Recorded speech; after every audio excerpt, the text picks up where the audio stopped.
Good morning, everyone. About 6 months ago, I got really interested in a subject that a number of tech billionaires, notably Mark Zuckerberg, Jeff Bezos, Bill Gates, Larry Page, and Elon Musk, started talking about in speeches at various venues across the country. The subject is called universal basic income. The concept here is really very simple. Everybody gets paid a basic amount of income, and in theory, that level of income is sufficient for meeting the basic needs, food, clothing, shelter, of each individual in the country. Now, without getting too far off on a tangent, I do find it very interesting that these individuals who are being most vocal about this idea have, as of Friday, a combined net worth of $298 billion. Enough said about that for now. To understand the origins of universal basic income, or what I'll refer to from this point on as UBI, as a political position, I researched academic articles from various peer-reviewed publications going back to 1991.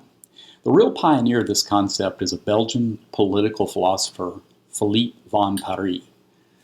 Of UBI, he says this, and I quote, "Give all citizens a modest yet unconditional income and let them top it up at will with income from other sources."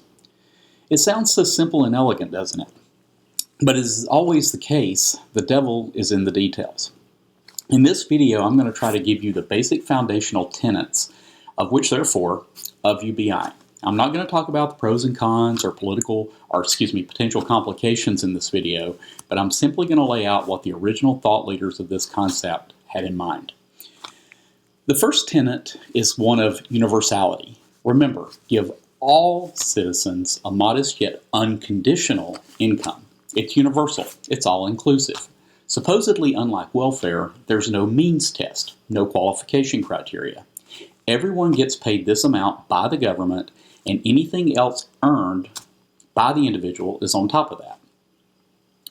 The second tenet is one of individuality. Every person, upon reaching an appropriate age, is eligible for receiving this basic income. As I've gone through the literature, this one is frequently debated on the grounds of fairness. I'll get into this one in more detail later in another video, but the discussion centers around the question, are we talking literally the individual, or can individuality be interpreted to mean the family unit? The third tenet is modality. Modality deals with the means of dispersing payment. Will it be done in the form of cash or check? Will it be done as a universal debit card?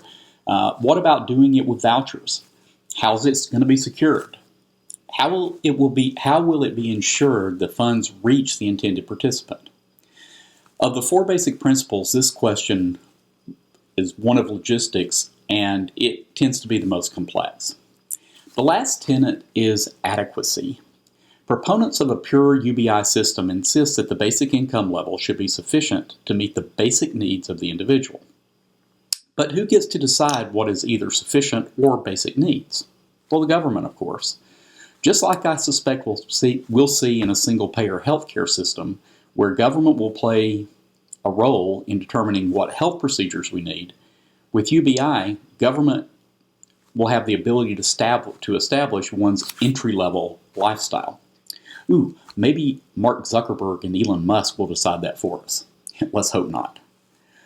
Obviously, the subject of UBI is much more comprehensive than I've presented in just a few minutes here in this video, but I'll save more detailed discussion on some of those complexities for future videos. In this one, I wanted to concisely inform interested viewers what exactly UBI is, because it's a topic that's getting a lot of discussion these days, and I think very few people really have an understanding of what it means. I hope you found this helpful. Thank you for watching, and go Stewart Cink today in the St. Jude Classic. All right, we're pulling for you. Thanks.